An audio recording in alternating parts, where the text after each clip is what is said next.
A ressalva, abre aspas, enquanto os dois desejos forem compatíveis entre si, fecha aspas, implica uma alusão aos casos possíveis em que a função de sonhar termina em fracasso.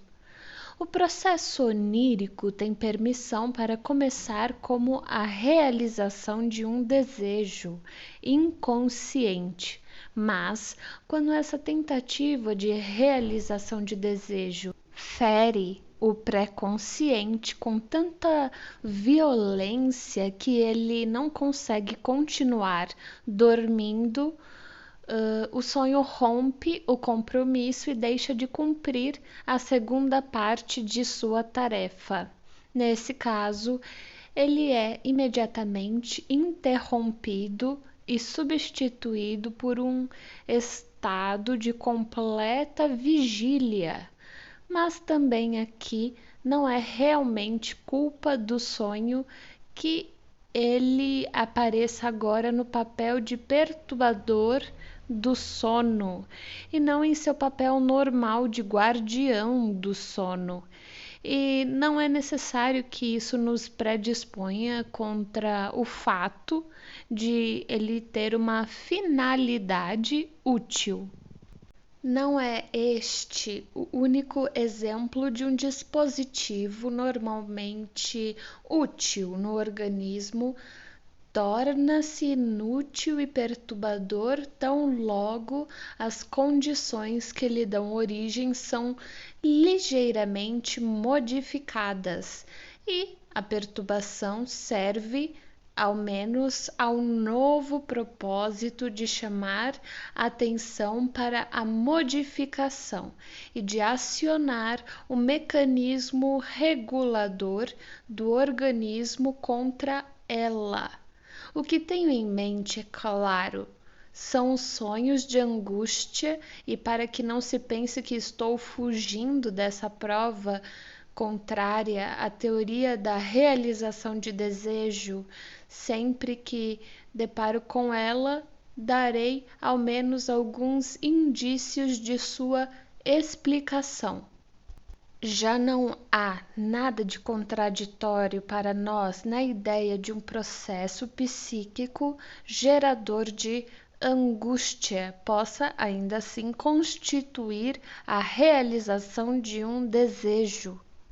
Sabemos que isso pode ser explicado pelo fato de o desejo pertencer a um sistema ICS, ao passo que foi repudiado e suprimido pelo outro sistema, o PCS.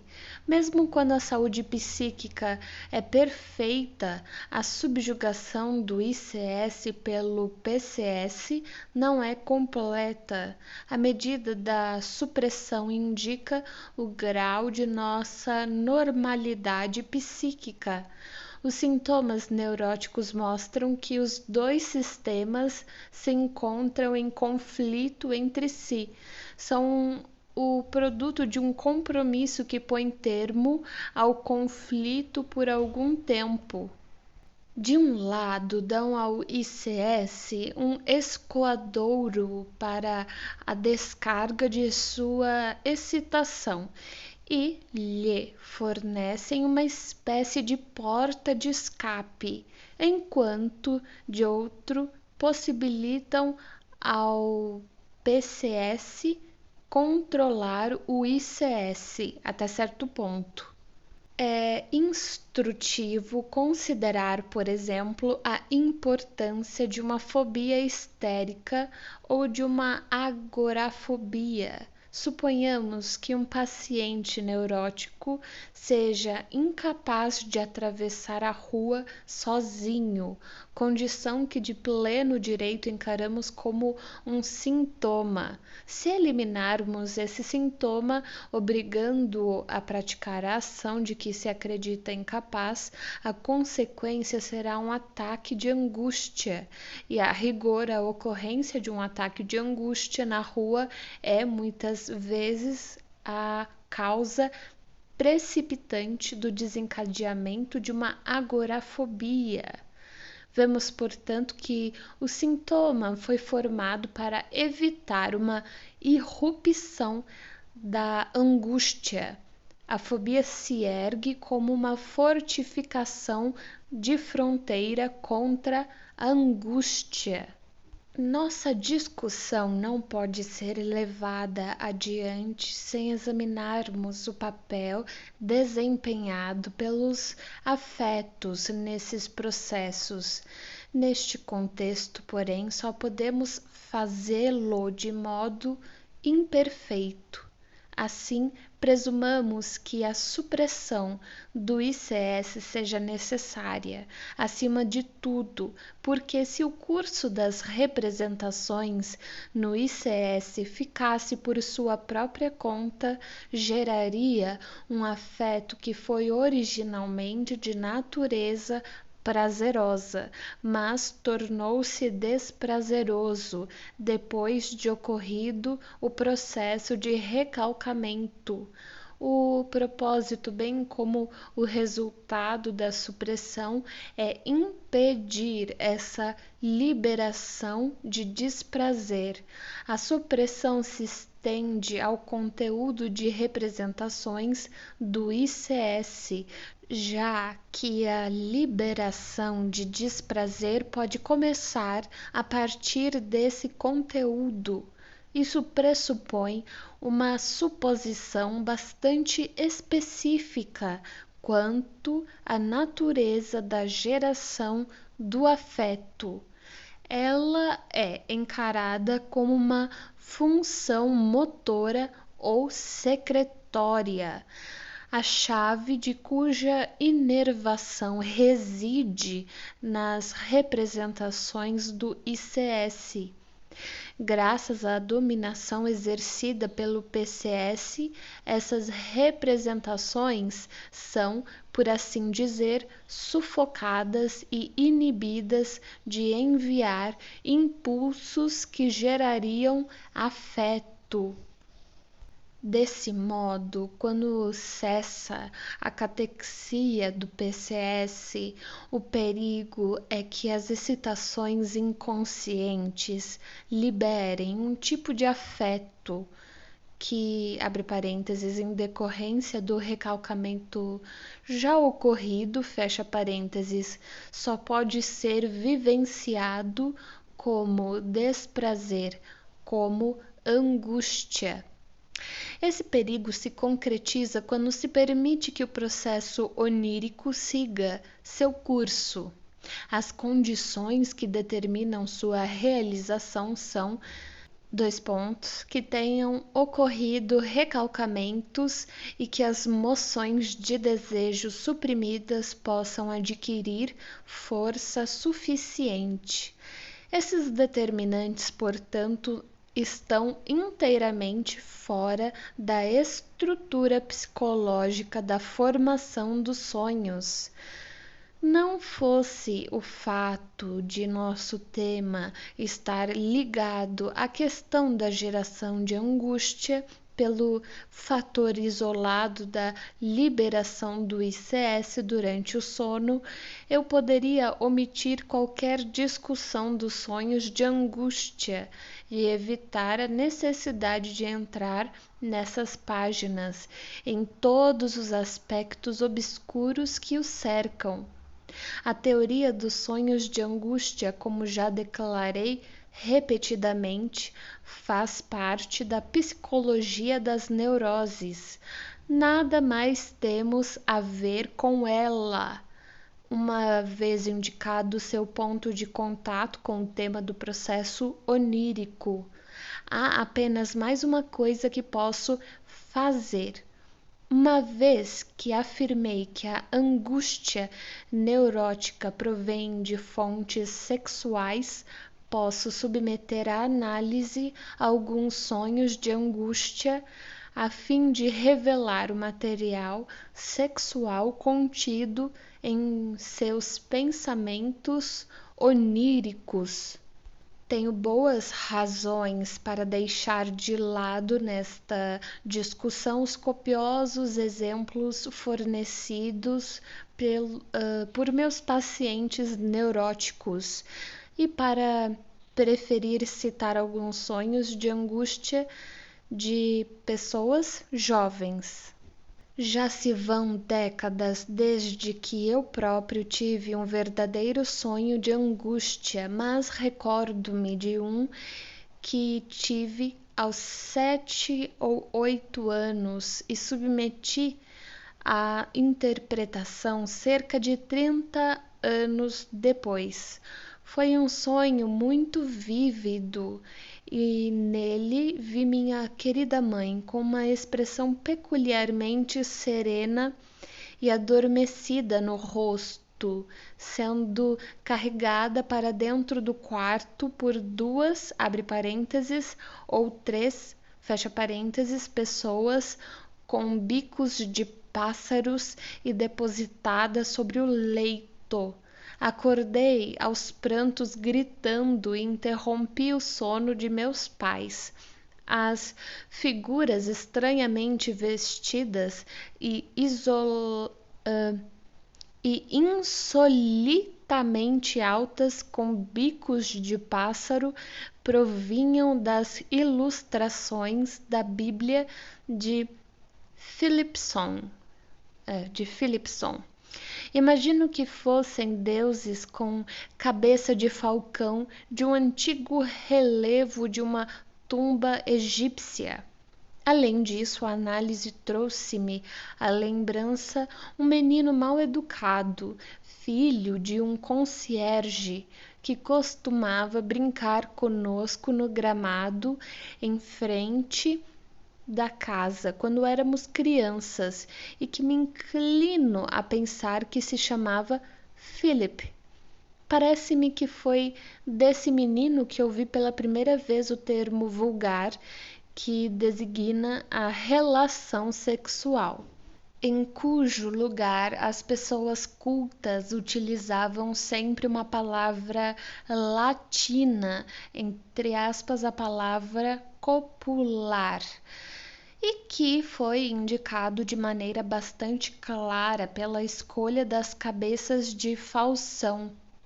Devo ter adivinhado o significado sexual da palavra pelo rosto de meu jovem instrutor, que estava bem familiarizado com os fatos da vida.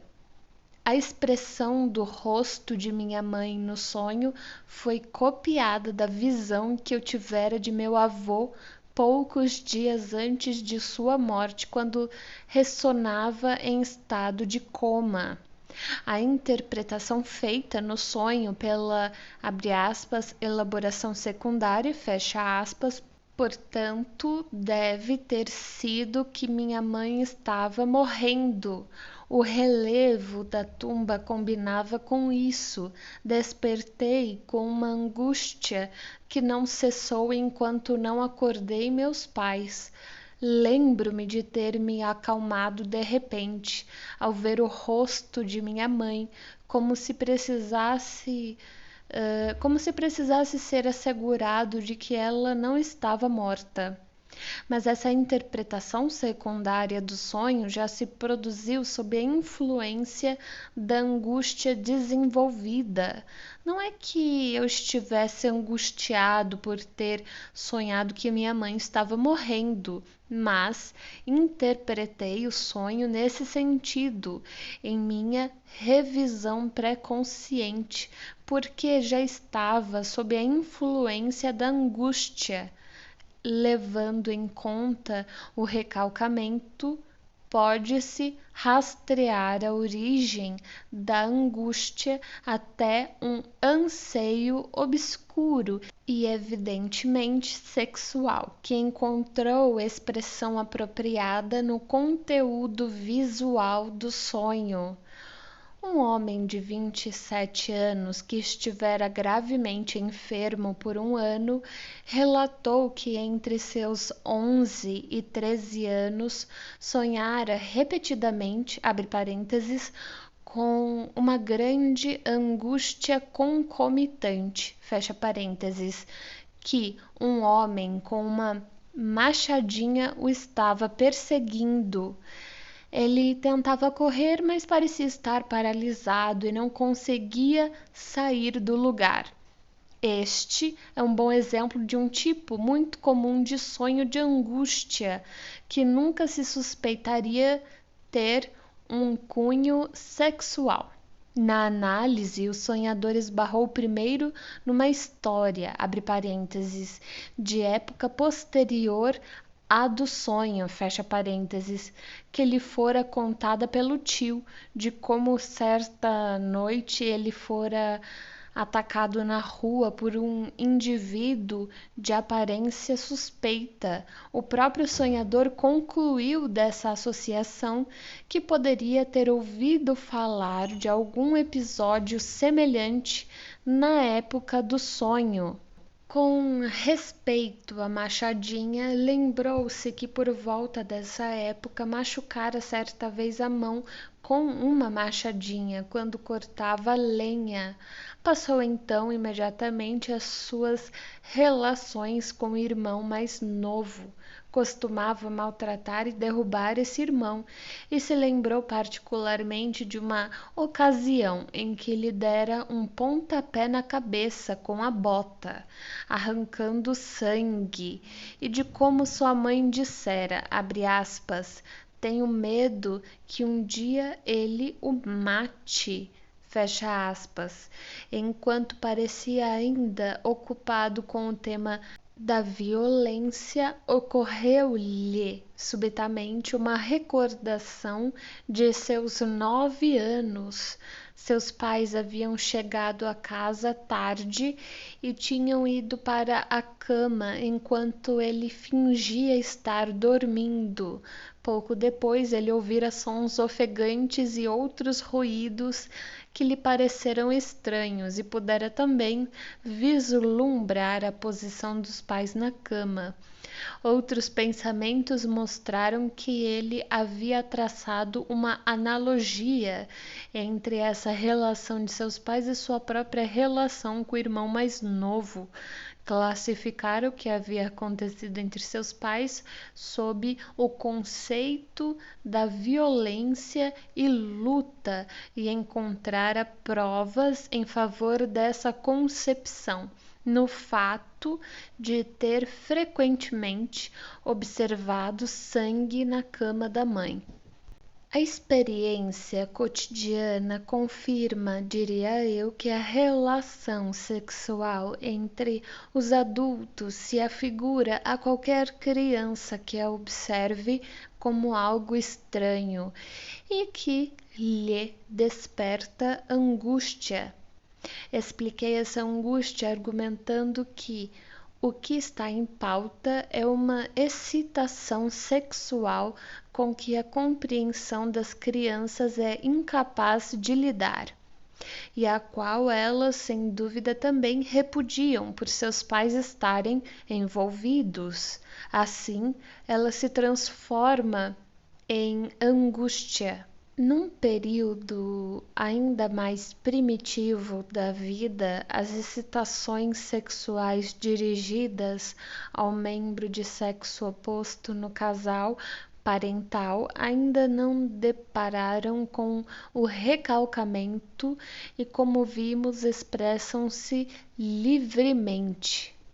Não hesitaria em dar a mesma explicação para as crises de terror noturno acompanhadas de alucinações, entre parênteses, pavor nocturnos, que são tão frequentes nas crianças.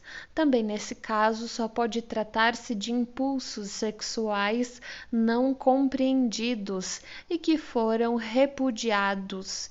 A investigação provavelmente mostraria uma periodicidade na ocorrência dos ataques, uma vez que o aumento da libido sexual pode ser ocasionado não apenas por impressões excitantes acidentais, mas também por ondas sucessivas de processos espontâneos de desenvolvimento. Falta-me material suficiente baseado na observação para me permitir confirmar esta explicação. Aos pediatras, por outro lado, parece faltar a única linha de abordagem capaz de tornar inteligível toda essa classe de fenômenos, seja no aspecto somático, seja no aspecto psíquico. Não resisto a citar um divertido exemplo de como os antolhos da mitologia médica podem fazer com que um observador deixe por pouco de chegar à compreensão desses casos. Meu exemplo é extraído de uma tese sobre o pavor nocturnus, de autoria de De Backer, 1881. Um menino de 13 anos, de saúde delicada, começou a mostrar-se apreensivo e sonhador.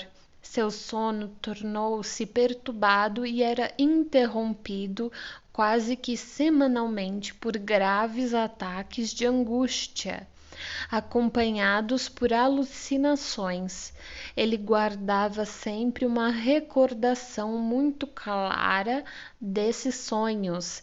Dizia que o diabo lhe gritava, abre aspas, agora te pegamos, fecha aspas. Havia então um cheiro de piche e enxofre, e sua pele era queimada por chamas. Ele despertava do sonho aterrorizado e, a princípio, não conseguia gritar. Quando recuperava a voz, podia-se ouvi-lo dizer claramente, abre aspas, eu não fiz nada, fecha aspas. Ou, abre aspas, por favor, não vou fazer de novo, fecha aspas. Ou, às vezes, abre aspas, Albert nunca fez isso, fecha aspas. Depois, recusava-se a tirar a roupa, abre aspas, porque as chamas só o pegavam quando estava despido, fecha aspas. Enquanto ainda estava tendo esses sonhos com o diabo, que eram uma ameaça à sua saúde, foi enviado para o campo. Lá recuperou-se no prazo de 18 meses e certa vez, quando já tinha 15 anos, confessou, abre aspas, genossais pas lavoer, mas de provais continuamente des picotementes et des surexcitations aus parties alla fin sella mevernevaitanti que plusieurs fois j'ai pensé me jeter par la fenêtre du dortoir, fecha aspas. Tentei falar o mais próximo possível que eu consegui, não sei falar esta língua.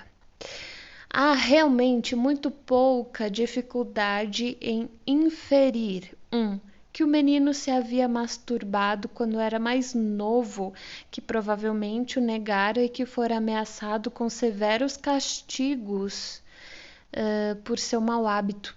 Abre parênteses, sua admissão de ne le ferais plus e sua negativa Albert n'a jamais fait ça, fecha parênteses. 2. que, com a chegada da puberdade, a tentação de se masturbar havia ressurgido com as cócegas em seus órgãos genitais, mas 3, que irrompera nele uma luta pelo recalcamento, a qual suprimira sua libido e a transformara em angústia, e que esta havia tomado o lugar dos castigos em que outrora o haviam ameaçado. E agora vejamos as inferências de nosso autor. As seguintes conclusões podem ser extraídas desta observação. 1. A influência da puberdade num menino de saúde delicada pode levar a um estado de grande fraqueza e resultar num grau considerável de anemia cerebral. 2. Essa anemia cerebral produz alterações do caráter, alucinações demonomaníacas, a palavra é demonomaníacas, e estados muito violentos de angústia noturna e talvez também diurna. 3. A demonomania e as autorrecriminações do menino remontam às influências de sua educação religiosa que o afetaram quando criança. 4. Todos os sintomas desaparecem no decurso de uma visita relativamente prolongada ao campo, em decorrência do exercício físico e da recuperação das forças com a passagem da puberdade. 5. Talvez se possa atribuir uma influência predisponente sobre a gênese do estado cerebral do menino, à hereditariedade e a uma antiga infecção sifilítica de seu pai. E aqui temos a conclusão final, abre aspas. Nous avons fait entrer cette observation dans le cadre des délires apyrétiques d'inanition car c'est a l'ischémie cérébrale que nous radiations cette état particulier. Fecha aspas. Título: os processos primário e secundário / recalcamento. Agora inicia-se o texto. Ao me arriscar na tentativa de penetrar mais a fundo na psicologia dos processos oníricos, propus a mim mesmo uma árdua tarefa da qual meus poderes expositivos mal chegam a ficar à altura.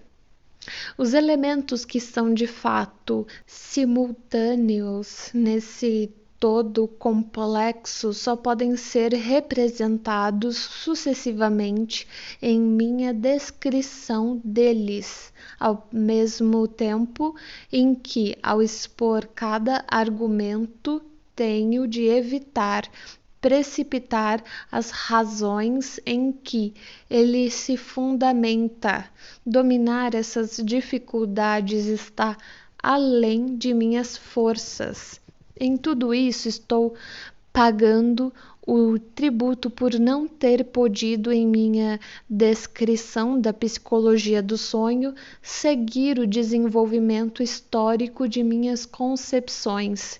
Embora minha linha de abordagem do tema dos sonhos tenha sido determinada por meu trabalho anterior sobre a psicologia das neuroses, eu não tencionava servir-me desta como base de referência na presente obra. Não bastante, sou constantemente levado a fazê-lo em vez de prosseguir como desejaria, na direção contrária, utilizando os sonhos como meio de abordagem da psicologia das neuroses.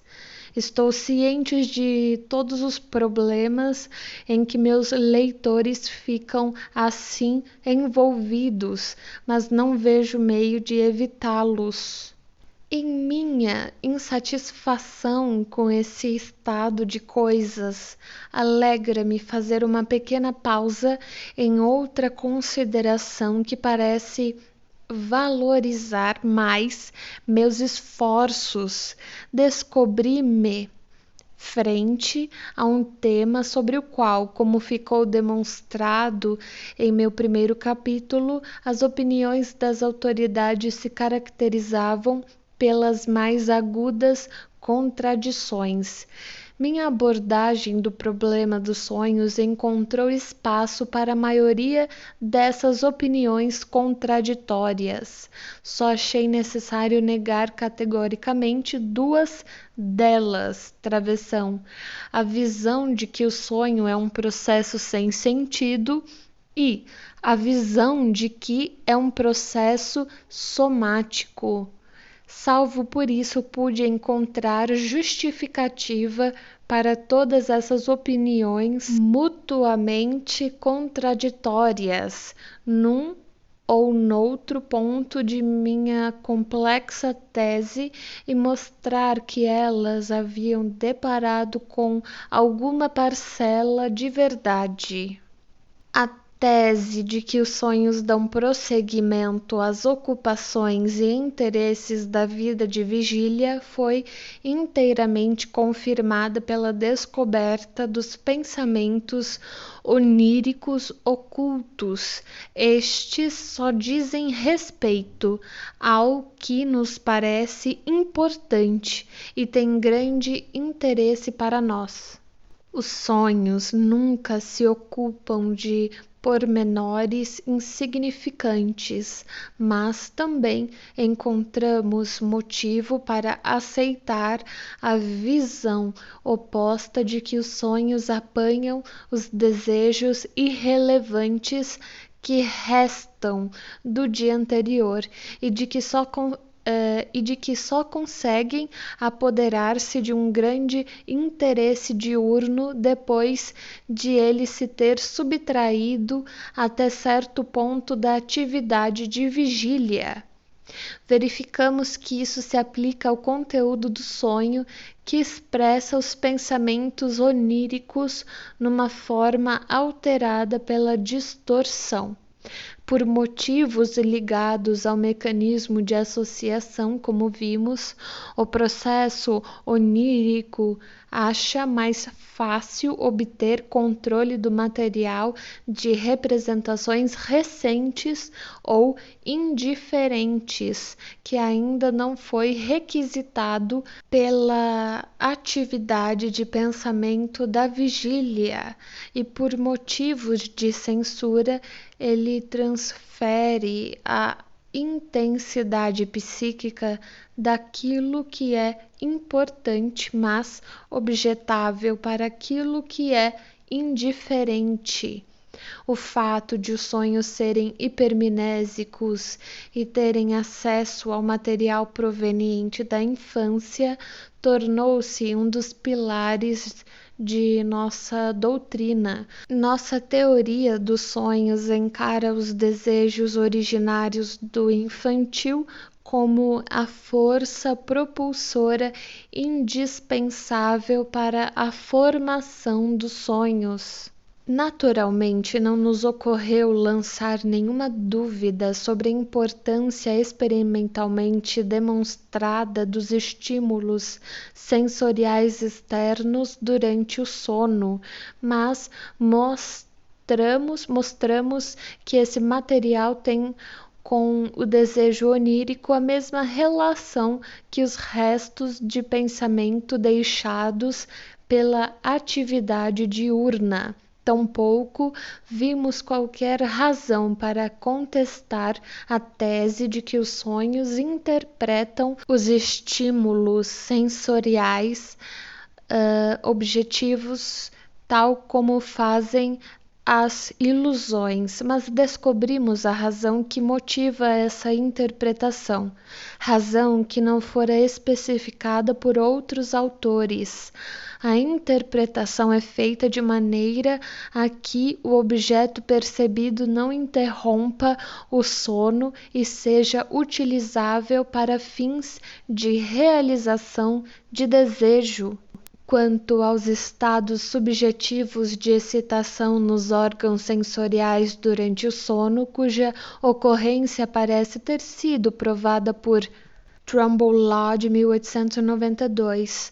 É verdade que não os aceitamos como uma fonte específica dos sonhos, mas podemos explicá-los como resultantes da revivificação regressiva das lembranças que atuam por trás do sonho.